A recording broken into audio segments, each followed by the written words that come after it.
Feel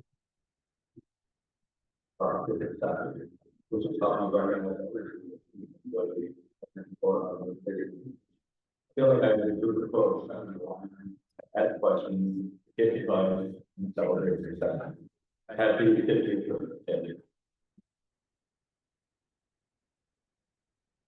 Good morning. How are y'all today? I'm Gloria Mwase, Senior Vice President for Research, Impact, Learning, and Development at KIL, and I am pleased to kick off today's event. It was great to hear from Matt and his comments on the impact of KIL's membership community on military-connected learners. Thank you for joining us this morning in this discussion about learner employment records and the transformational potential they have to impact talent development. So we have a star-studded panel here. I'd like to introduce the moderator, Sean Murphy, who's a senior manager with Walmart. Then we also have Jessica Mayorka, an innovative financing consultant with the Colorado Workforce Development Council. We have Madeline Ron, network director for Skills Forward. And we have our own Beth Doyle, senior vice president for initiatives. We'll talk about some of KIL's work in this space. Thanks, everyone, and enjoy the discussion.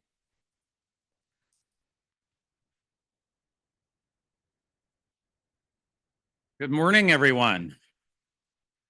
I don't know, the other room can't hear you, and this has to be the best one. So good morning, everyone.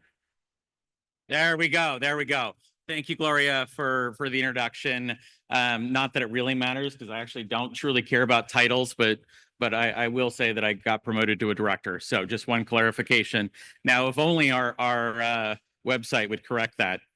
Thank you all for being here this morning to kind of go on a little bit of a journey with us. You won't hear me a lot. I really want you to be hearing from these panelists who are just really doing some awesome work. And I think as you're listening to their stories and what they have to say about what this space looks like, I would just ask you all to be thinking of questions. So we've got some things we're going to get to, but then we want to get out to you all. I do have one rule, which is no speeches, right? We've all been on those panels, right, where you're listening to somebody and somebody gets the question opportunity and we get to hear for the next 5 minutes about your project. Let's really make sure that we're asking questions and do some heavy hitters, like really dive in, make the panelists think about it. So thank you again. Let's dive in. So as mentioned, Gloria mentioned Sean Murphy, director at Walmart, and the reason we're here, the reason we're interested in this work is we've been on a journey for the last 10 years within our opportunity portfolio to really focus on the upward mobility of the adult workforce. We think the way you have to be able to do that is truly get to a space that you can value all learning, no matter where it happens, and recognizing whether you get a degree at 22, whether you get one later in life or you never get one, all of us need to continue learning throughout our life, and you should get value for that no matter where that happens.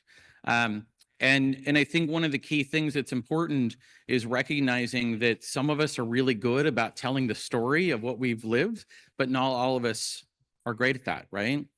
And so, and even though we all bring value to the market, how do we make sure that we're truly telling that story? And so I'm going to ask 3 questions to start off, and this is to get you all, rolling here into the panel. But you have to participate in that. The first one is, how many of you, before you landed where you are at today, how many did you start in frontline roles of some sort at the beginning of your career? Raise your hand. Okay, keep your hands raised. How many of you feel like you gained foundational skills in those roles that you're still using today? Perfect. How many of you still have that on your resume? I'd love to see a few of those still on the resume, but at the end of the day, one of the things that I often see in rooms is most of the hands in the room go down.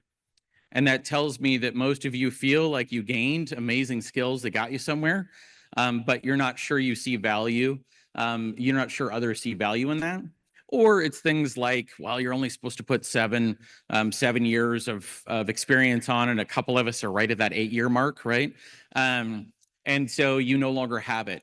that's a problem, right? And how do we get to a space that we truly get, that everyone can recognize and value learning no matter where it happens, like I said. So with that being said, I told you I wasn't going to talk a lot. I don't want to talk a lot.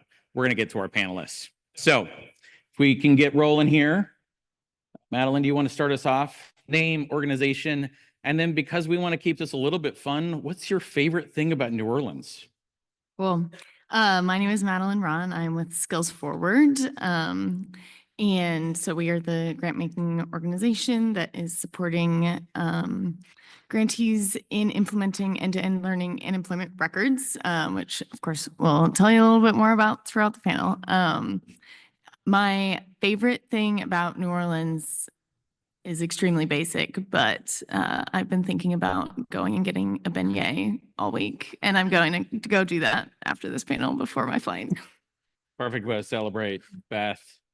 Hi, Beth Doyle, Senior Vice President for Initiatives and Solutions at Kale. We have a project funded by Skills Forward and as of this week, Ascendium Foundation around LERs and the implementation of them in a regional area. My favorite thing about New Orleans is Muriel's. If any of you know this restaurant, it's on Jackson Square. It's delicious. And my favorite thing at Muriel's is actually the turtle soup, which is not something I can get in Chicago. So I like it. Perfect. Jessica.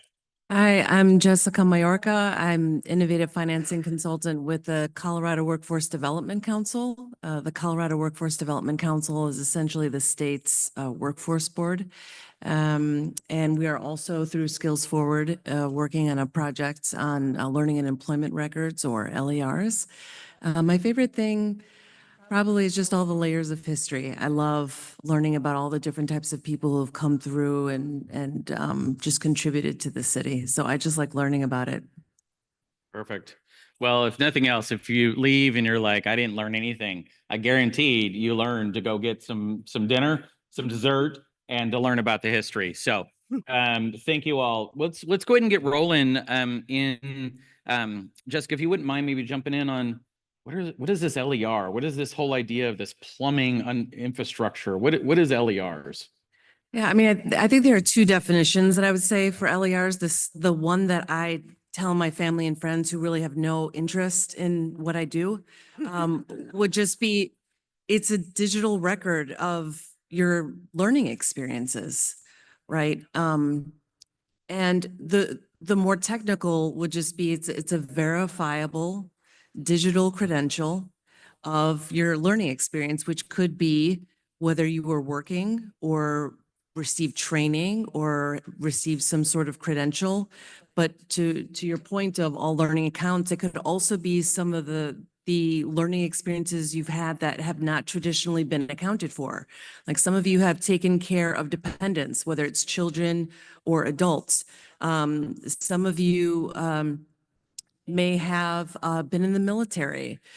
We have some folks who have been incarcerated, develop skills through that experience. So there are experiences and skills that people develop that can be converted into a verified digital credential that you could then share with others so they can see all of your experiences, whether they're learning or through some work experience.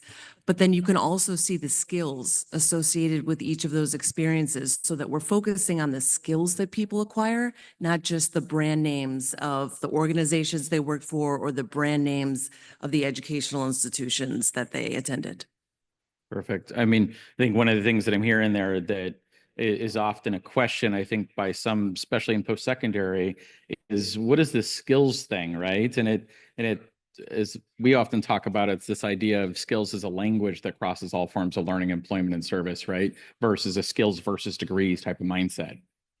So what you're saying is really those records are an opportunity to be able to share that information with others. And we'll dive more into that as we go along here. Perfect. Okay, so Beth, why should this room care? I mean, LERs, they're still figuring out how to spell it, you know, all the things, like, why should they care? Yeah, well, actually, I think the slide that's up there, that you have up there was a good one in talking about the the larger ecosystem. We know that those folks that are in that ecosystem, you know, so that's higher education and workforce training providers, employers, you know, many other organizations that are connected to financing, education, all of these things. They're still siloed, but and they need to find something needs to help them connect a little bit better. So LERs can really be a tool. And I think that, you know, one of the things to think about is, you know, even when we talk about tracking our outcomes or our results as people move to different kinds of training and learning, or into higher education or into a different higher education institution, you know, marketing is doing better than us. Like if you like, they can tell you what I bought for Christmas for my cousin like last year, right? But we still have a little bit of a gap in understanding what people's skills and credentials are. So, and the other thing I would just add is that, you know, AI is breaking the resume process. Like you can't, and I think people are, you know, like not really coming to grips with that right now, but it will not be long before if everybody's using AI to write their resume and cover letter, and then all the HR departments are using AI to screen the resume, like what did we do? We like, you know what I mean? We just, it's sort of a fruitless thing. It's no longer a good way to sift through talent or to understand talent. And so I do think that this is the perfect time to really, you know, have something that's verifiable. As you said, that's the thing with the LERs. We're talking about verifiable skills and credentials. And right now in the talent matching process, there is no verifiable skills and credentials, really. And even when people talk about employers are getting excited about skills-based hiring. And so to them, that means I drop the degree requirement for my job description. But then what? Like there isn't really, you know, many of them are not doing any assessment of skills. They're not, you know, looking at those. They have no, you know, real reference point. So what does that end up being? Well, now you're back to hiring based on networking and all the biases that exist around hiring based on networking when people aren't tapped into those social networks. So I think that this can be an equalizer, but it does, you know, it has a lot to do with how it's implemented and how it's used, if it's going to have that kind of power. But there are just too many things in the whole process that are broken that we need a transition to something else. Yeah, it kind of feels like, you know, we've moved into this digital world and yet we're still using a piece of paper. We might as well fax to tell our story, right? And then it's back to the point. I know we have a fair amount of post-secondary in the room, right? And it's this, what is this used for? What is this needed for? But it's that, how do you tell that story of that experience in a much deeper way? So love that. Matt, yeah, yeah, please. I was just curious for you all. I mean, how many of you, just out of curiosity, feel like you have a good handle on all the skills that you've acquired? Sorry. How many of you feel like you have a good sense of all the skills you acquired since that first retail job or that first job you had? You know, how many of you feel like you have a good sense of all the skills you acquired? No judgment. Just raise your hand if you feel like you have a good sense of it. Yeah, but I'm the same way. I would not have a good, I don't remember like the skills I acquired, maybe because I've repressed the memory, those first jobs, right? Don't want to go back there. However, there are skills that we've acquired.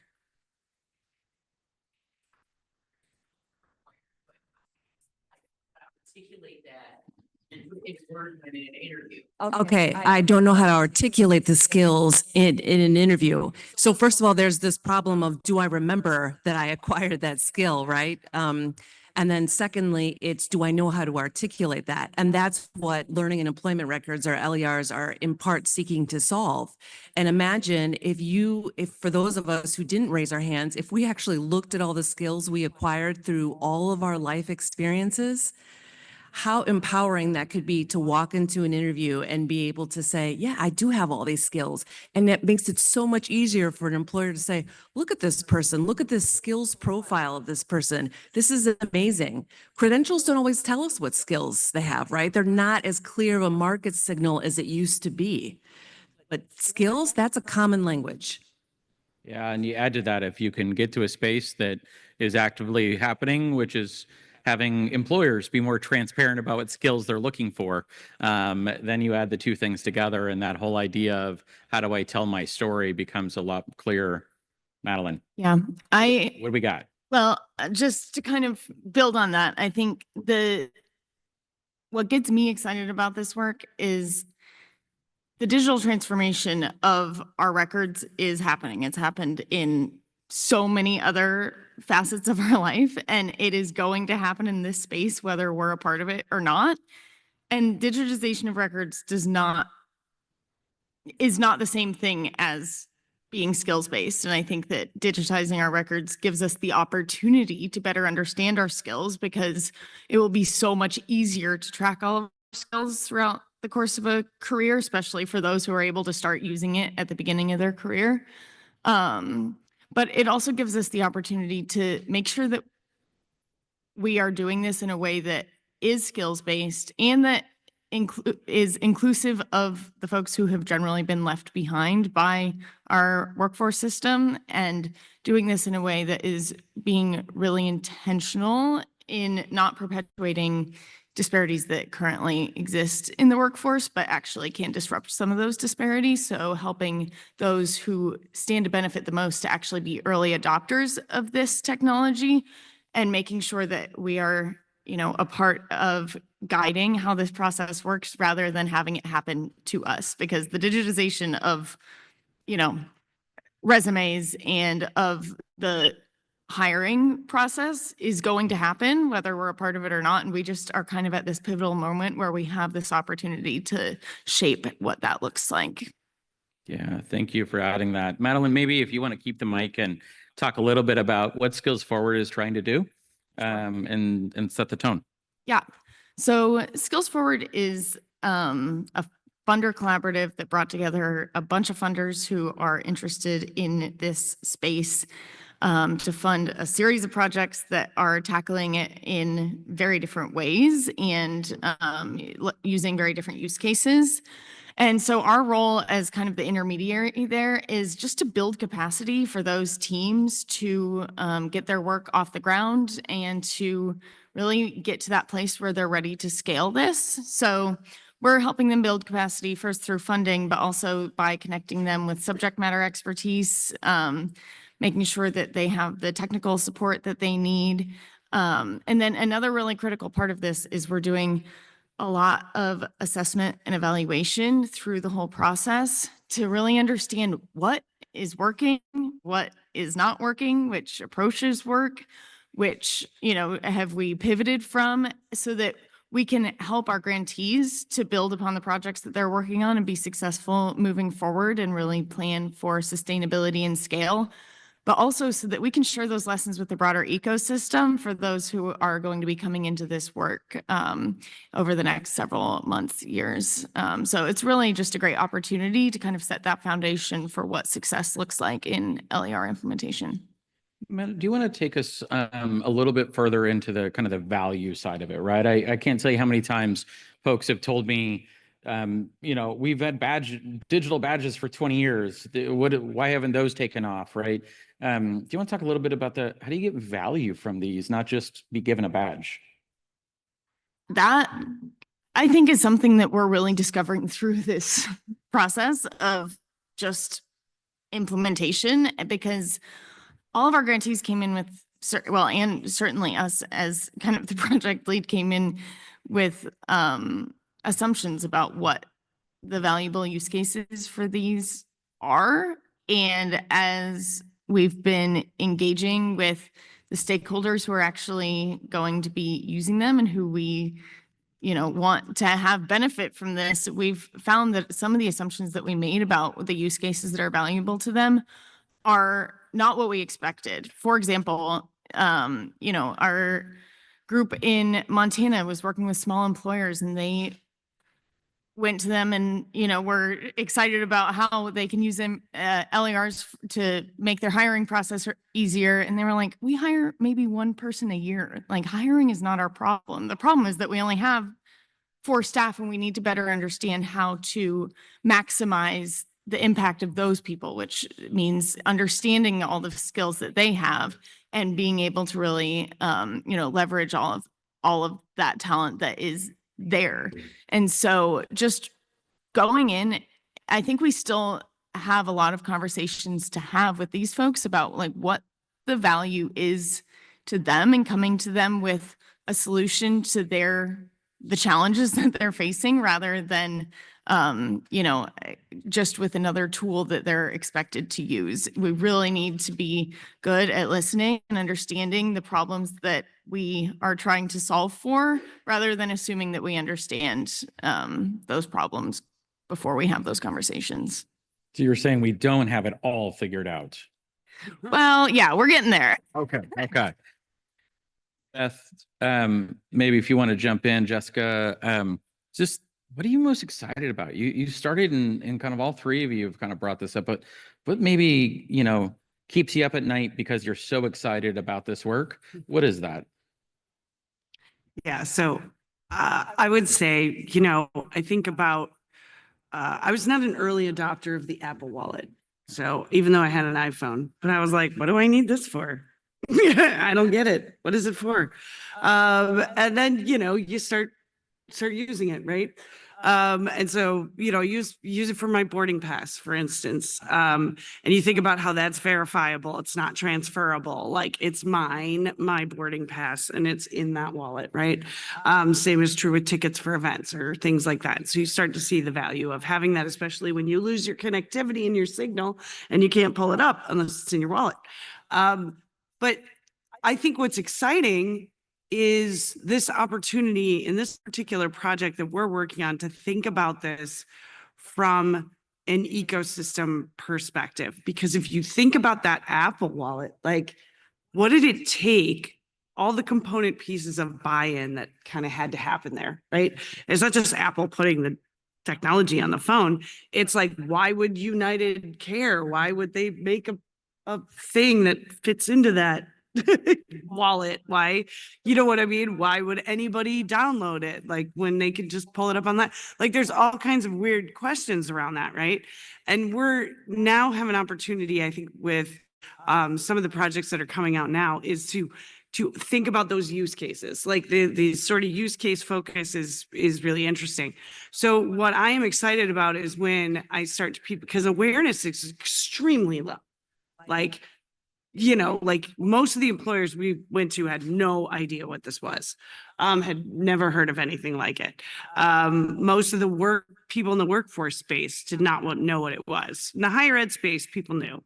But, so it was kind of interesting that now we're starting to see people go, oh, like, I get this. Like, I can see how this has helped kids. So there's sort of like little bit of rumors spreading around town, and we're having employers come to us and go, I want to hear about this thing. I want to know what's going on. We have colleges that, that were excited from the beginning because they knew a lot about it.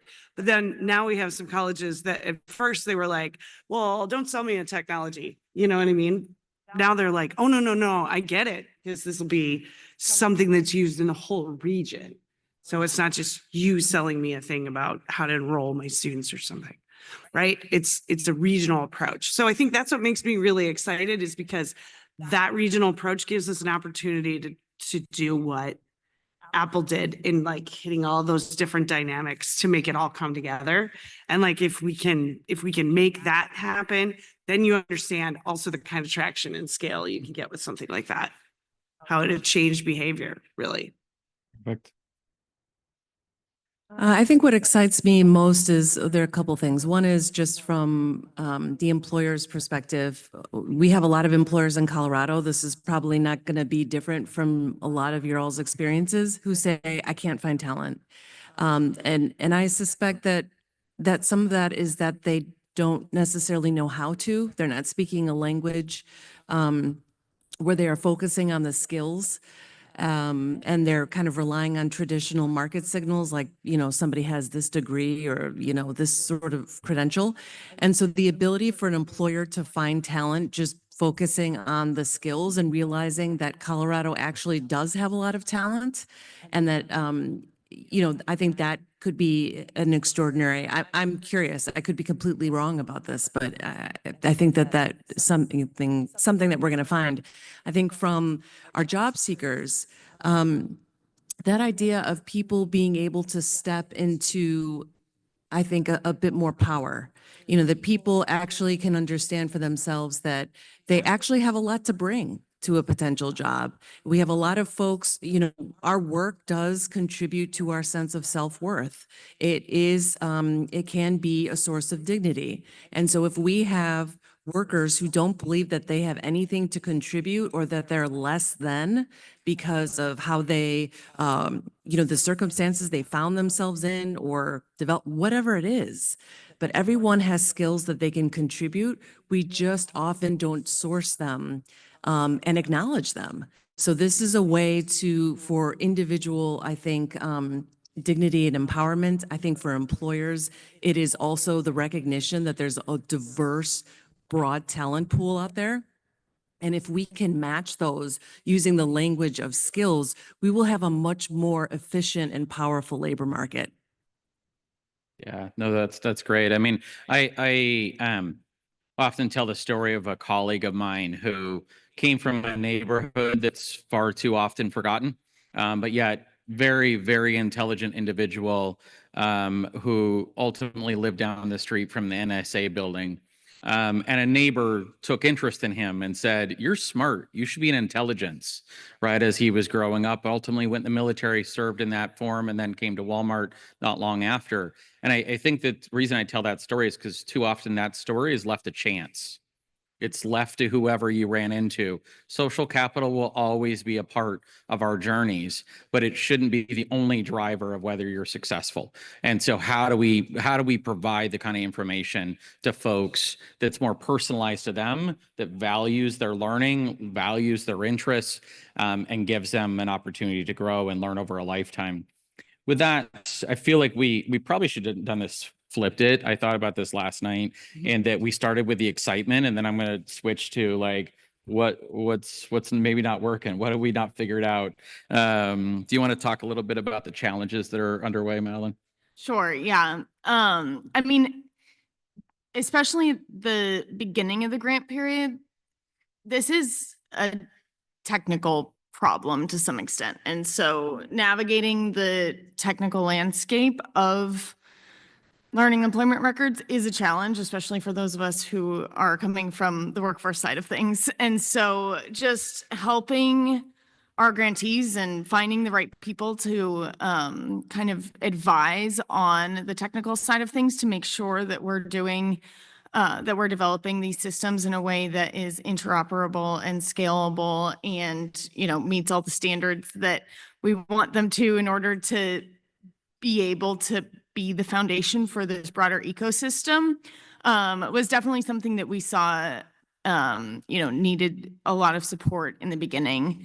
Now that we're kind of past that initial part, the technology is not that complicated. It's the type of technology that we use every day for all sorts of things. The technology is not really the hard part of this. It's the change management and it's the behavior change that kind of needs to be inspired. And so as I was talking about kind of understanding the values of the people that you're trying to serve, I think that is probably the biggest challenge that we faced is just challenging those assumptions that we came in with about what the value of this is and understanding all of the different problems that this technology can solve and that this infrastructure can solve, and changing our messaging to be more resonant to the people who we're trying to work with and really building with them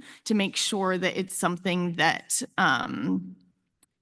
they're going to use because we can issue all the credentials in the world. And if employers don't care about them, if the people who are getting them don't care about them, it's not actually going to be that valuable. So understanding the messaging that we need to use and kind of pivoting to, open our mind to other use cases for this, this infrastructure has been, really just like an interesting process to observe. And it's challenging in that we're, trying to go fast. We have a grant period that we need to work within, and we need to be at a certain point, by the end of that grant period. But we also really want to balance that with making sure that what we're building is something that can be expanded upon and that brings us into the future and doesn't just, end at the end of the grant period. So striking that balance of doing it right and making sure that it's what people want and what people are going to use, and moving this along so that we are kind of ahead of that curve as employers are facing challenges with AI disrupting their hiring processes and those sorts of things is just been kind of the balance that we've been trying to strike. So it sounds like, it's a blend of making sure the user experience is something that is valued by folks, not clunky, that sort of thing. It's also about assuring that your data is not locked away somewhere that you can't share it with the rest of the world or as you deem appropriate, and ultimately getting the value adds on the back end ready to accept this kind of information. Yep. So, okay. Anything from the other panels here to add to that? I would say that obviously the thing that would be most useful is to have all the data systems involved connect. So, to have the LER be able to connect to an applicant tracking system that an HR department is using, and to have those connections with higher ed or training providers to like pull in their data. And we're going to try and do that. But I would say from the challenge perspective, you cannot let it hold you back because people, we get a lot of, okay, so we would really like to connect this to your data systems, especially from employers.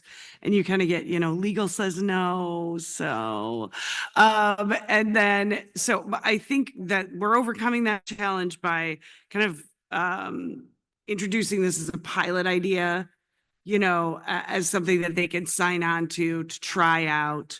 You're going to have to build an ROI case of what comes out of it before they're going to be able to take it up the chain to actually embed it in their system. So it's not actually a technology problem. Like there are APIs, like it can happen, but it is a problem of will and obstacles and nervousness and risk and all of those things that you run into along the way. Sounds like it's not just technology, it's also the practice change that has to come along with this as well, right? Yeah. Jessica, anything you want to add? No. Okay. So we're now at that place. We left plenty of time. You've always been at those panels, right? Where they're like, we have plenty of time for questions at the end. And then we talk the whole time and you don't have time for questions. So I'm going to be rolling the room. I'll come back to you. What do we got? I'm coming to you. You got to tell us who you are. I'm going to hold the mic though, just in case it's a little safer. Tell us who you are. Mia Garcia Hills. I'm from the University of Illinois, Chicago. And I just wanted to go back to the initial question that was posed, which was what are skills? And then is there a way that you can describe to us, how do people get into this skills mapping? I don't know exactly what it is. We kind of talked around it. So how do you actually do it? What's the process? It's a big question. You can start. Anybody want to take that?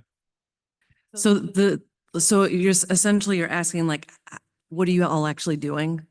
Just to put it another way. Yeah. Okay. So we didn't do very well. Is that okay? I get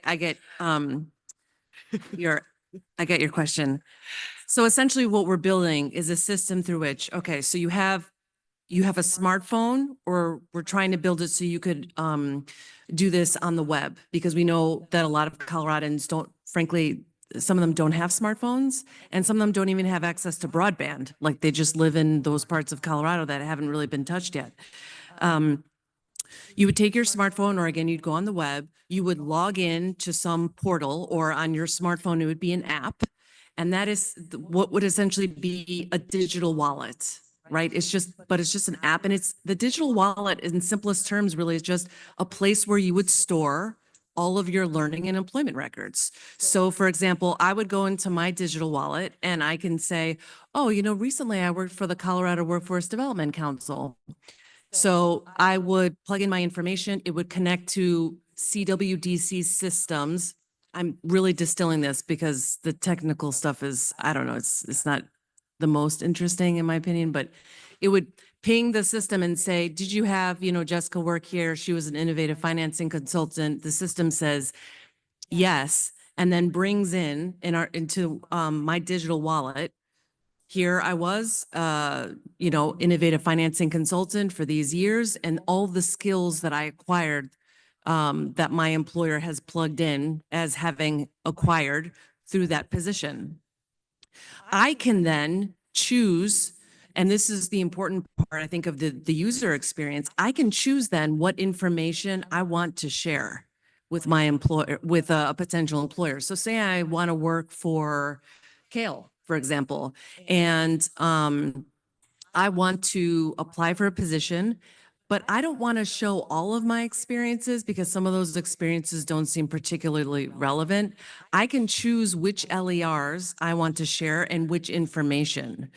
For example, some people may not want to show as we get older when they graduated or acquired a certain credential. So I can decide, I'm not going to show you that I actually graduated from UIC. I can determine the types of data I want to share. So when Beth was saying we would love for the LERs, the digital wallet, to connect to an employer's applicant tracking system or ATS, that's what I'm referring to. I can share with Kale's ATS, here I'm applying for this job. Here's all my information, my experiences. I have determined what information I share. It's not just that, Kale gets to pull all of my information. And it shows not only all of my learning and employment experiences that I've determined to share, but also the skills associated with each of those. Does that help at all? I also wonder if you're asking a question, though, that's a little bit about skills taxonomies. So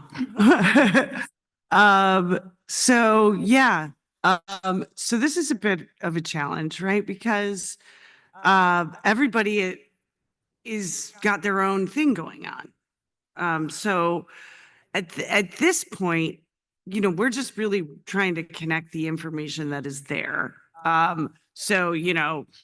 The way this credential describes the skills that somebody acquires, the competencies, right? We're kind of mushing all those words together, which I know can make people nervous. We can put those competencies in there. Then we are also talking to the employers, right? Showing them, light cast data with the skills that they list under various occupations, and sort of validating that. It is far from perfect. I will just say that we at Kale this is a concern of ours, not because of any grant requirement really, but because we know, because of credit for prior learning and the work that we've done historically, that understanding learning outcomes, understanding competencies, understanding not just communication is a skill, but there's a big difference between being able to write an email and being able to stand up and give a TED Talk, right? So communication is not, does not really describe it very well. So I think that is, people are trying to define those skills better as we're going along. And we're kind of experimenting. This is one of the reasons, though, why we really wanted to take a regional approach, because can we then in a regional way say that, this skills descriptor means this thing in this region, whether you got it from a workforce training provider or you got it from on-the-job training or you got it from college or however you got it, then the employers are looking at that. They know what that skill means. But honestly, we are using credentials de facto right now, knowing that there are credentials that are of value in the region. And so having those credentials in that wallet also has value because they don't even know how many people have gone through a particular training program. So they have a training program that one doesn't have an official certification. So it's recorded nowhere. They're not using Credential Engine or anything. So like essentially, you know, the person goes through the training. If they're not hired in the job fair right after the end of that training, they just sort of disappear into the ether, right? But for the employers, wouldn't it be great knowing that that program's been running for 5 years to be like, oh my gosh, there's actually 1,500 people who've gone through this training in my region. And now that I need to hire for this role, I can invite these 1,500 people to apply for my job. And they can choose, to her point, whether they're going to share that information and apply for that job.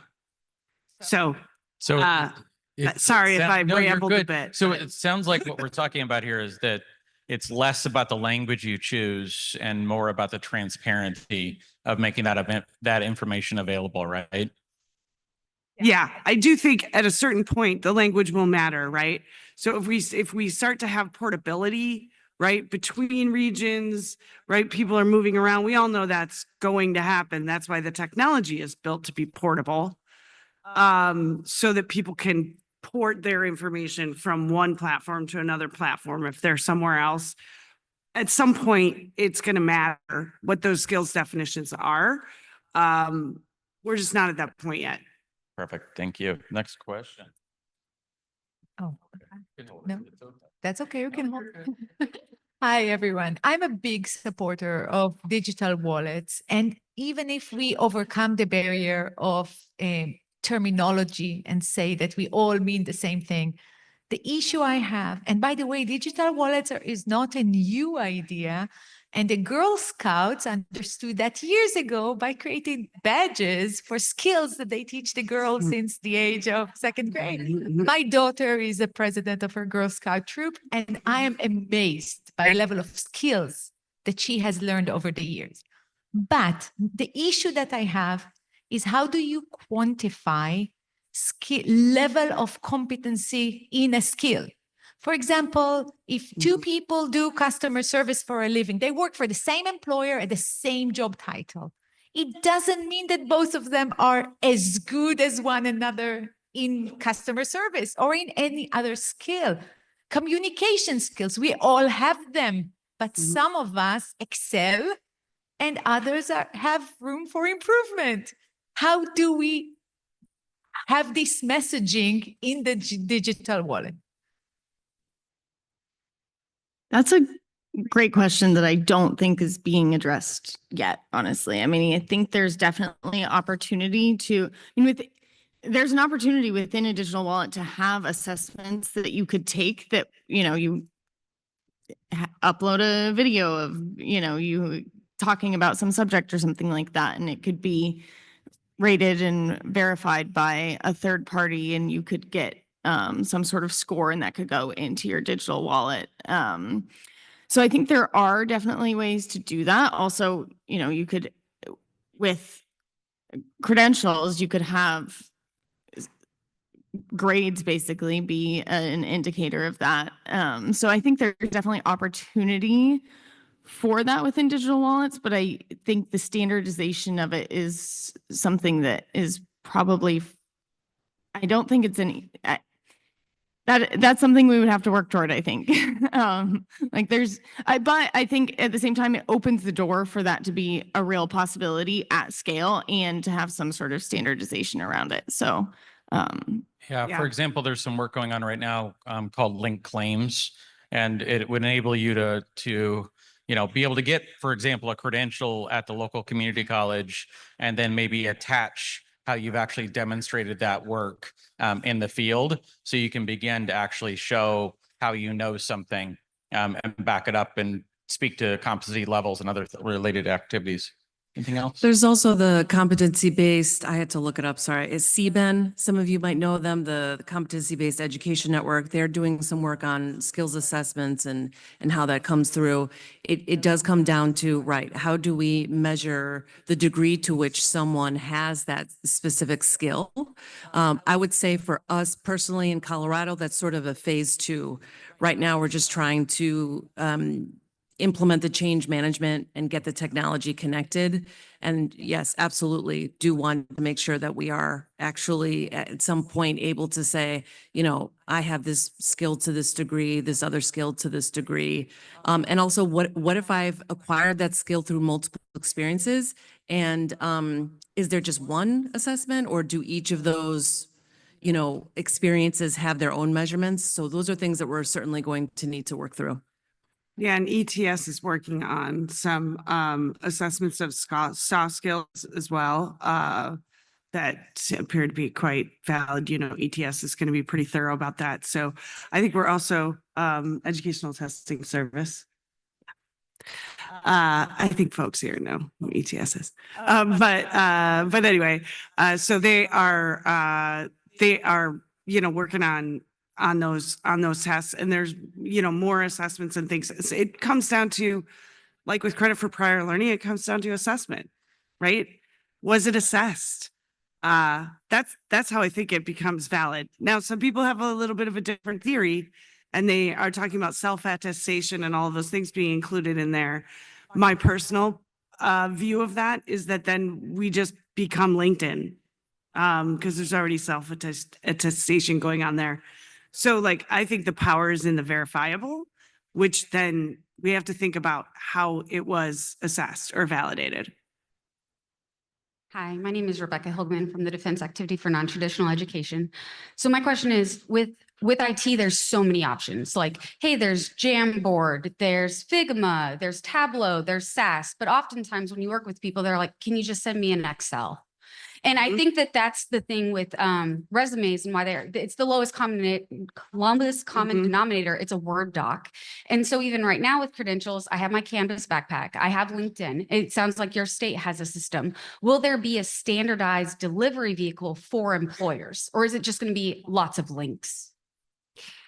Good question. So I'll jump in. I feel like I'm talking a bit, but I'll just jump in because we had this challenge in our project. And that's one of the reasons that we actually chose Smart Resume to surface what was in the skills wallet. And so essentially what it does is it does put it into a resume format, and then shows the credential. And then you can go to a link or QR code, and like a PDF, to like see all the background skills validation data. We went that route because we were concerned that our employers were not going to just like be able to take a skills feed and pick that up. So now they have a talent marketplace where the first thing they'll see is a resume. Also, then the user can actually just submit a resume in the normal way, but it'll be a much deeper level resume. I don't know. No. Probably not. So that's why we're focused so much on standards for the technology that grantees are using. So open badge standards and CLR standards, which basically any vendor can then create a digital credential, but it can be received in the same format, basically. So that is an important part of our work, is making sure that, you know, we want people to be able to choose a wallet that has the interface that they like. And so we want there to be different options. We want to make sure that from, a receiver standpoint, they're able to, receive it in a common way, which, eventually will hopefully look like integrating it into their HRIS system so that you can submit a digital wallet through the technology that employers are using for hiring. It really sounds like what you're talking about is we're building the plumbing that allows you to choose your own form, just like in your house, right? Your house only works because of the plumbing that's attached to the outer world, right? So think about it from that context. I come from the high stakes credentialing world in licensure and architecture. I'm curious if you've had conversations, heard examples of other professions or credentialing agencies really using this kind of approach. I think that occupational licensing is a great use case for this because it is a space where people are actually verifying records currently. And because that's one of the problems that we have when we go to employers is they're like, I'm not verifying credentials. Why do I care if a credential is verified? But for occupational licenses, in a lot of cases, there are legal needs for people to verify. And I think AI is going to make it so that it is more necessary in other cases too. But I think it's just something that people are already verifying. And if we can make that process easier for them by doing that digitally, that would be great. There are several states that are working on this, including Colorado actually, for teacher licensure, which also, opens the door for more seamless reciprocity of teacher licenses and all that good stuff, which I think it's an exciting place to start, I think, in a really valuable use case. We're attempting to use it in the behavioral health space where our project is, and that's because, simply put, employers, you get one resume, you might see, yes, I have this license as an addictions counselor. It is through the Department of Regulatory Agencies, which is a Colorado department. And then you go to a website and you type in the number to verify, yes, I actually have this license.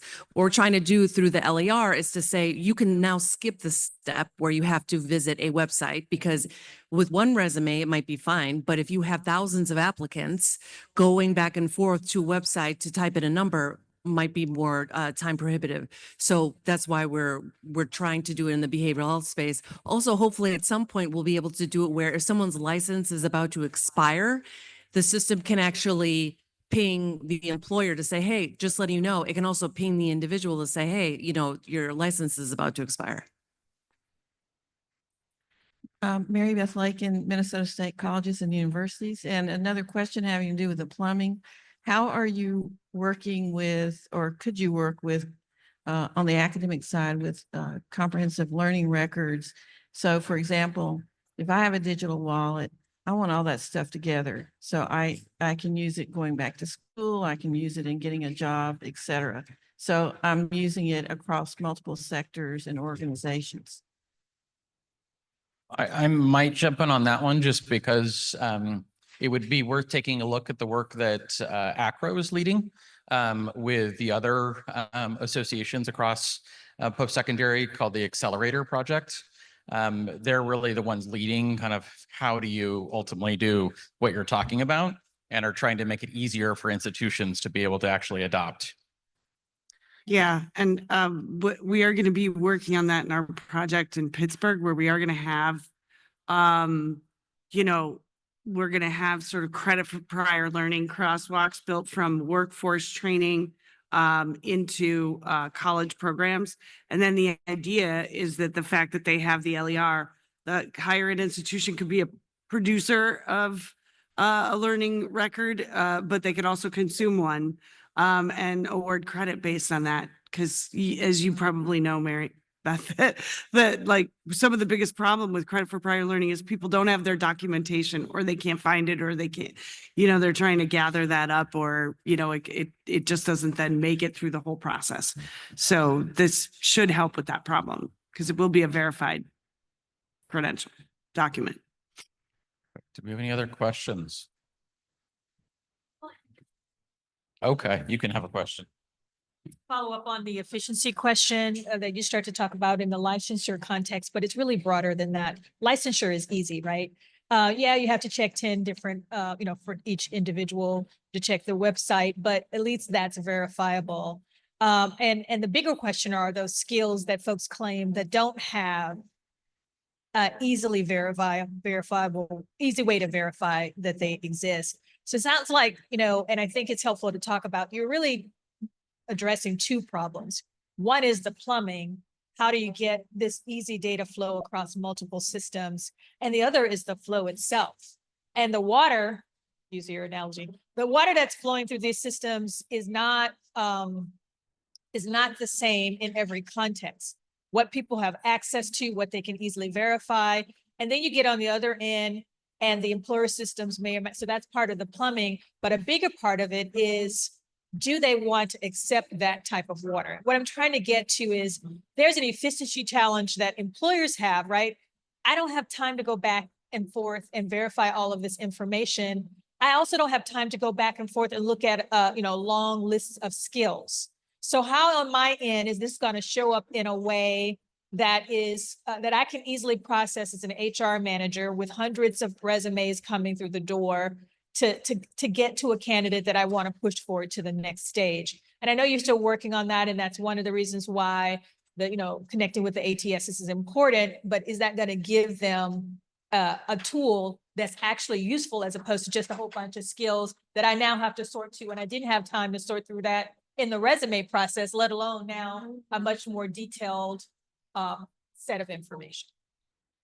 Hopefully it will get to the point where an employer can just filter. I only want to see people who have this skill and have it verified, or who have this specific credential, or so it should make it easier by having that information in a more standard format that allows for that kind of filtering that is impossible now when, resumes are coming in different formats and using different language, but also all being developed by AI. So they all look very similar as well. So having that verification should help with that filtering process.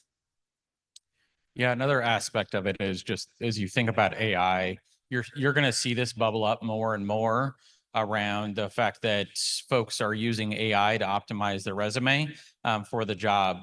What you're seeing is exponential increase in number of applicants, making it harder to actually sift through who is who and who actually brings that, right? And so how do you, as we talk about this LER world, how do you provide the verifiable data to make sure that it's being optimized to your data, and then much more efficient ways to validate very quickly for employers what's accurate and what's not.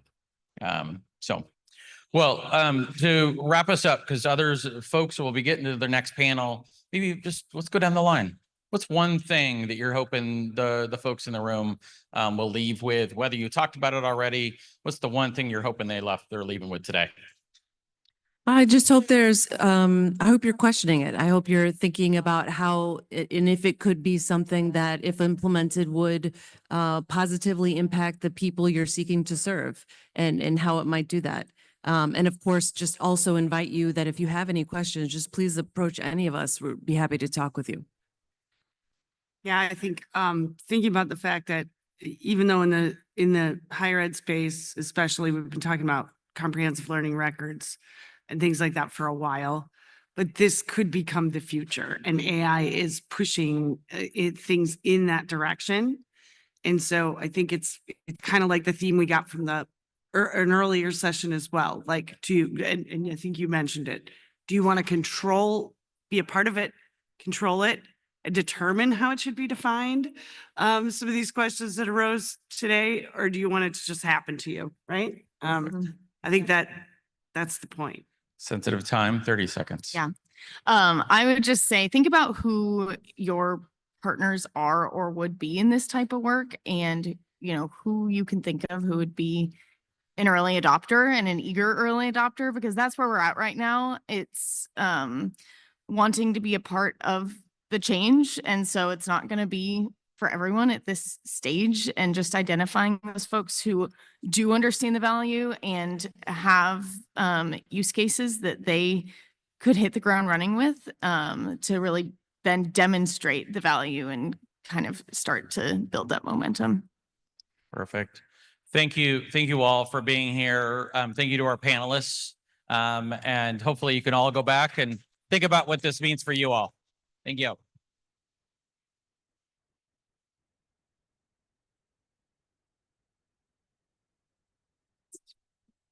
Yeah, thank you.